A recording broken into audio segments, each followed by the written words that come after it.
پلیلیست قفلی. حل شدم لای لحظه همه چی و دو دستی سپردم دست باد.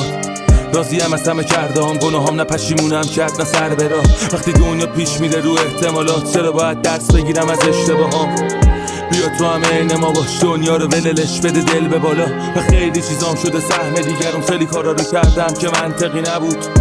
نمیخوام سخت بگیرم اصلا لقه کی میگه بچه ای هنوز داره. آره من بچم چون هر کار عشقم کشیده رو کردم. واسه آدم شدنم هنو وقت در سر چند نمیشه از سر نوشت کردم. کدوم ور بد هستن کدوم ور خوب، کاش حقیقت شیرین بود و دروغ تلخ بود. بعضی وقتی کرمم میگیره کوچه های تهرانو میرم ورود ممنون. مهم کی راضیه یا نه، خودم عشق میکنم با همین حالی که دارم. دوتا اولترا میگیرم، یه چشمه هم میزنم باز خالی پاکته. سیام هستم شب گیش، تراپیستم دستم فراری. میچسبیم به فندک ماشین چون 100 تا هم بخریم باز فندک نداریم. من هیچ یاری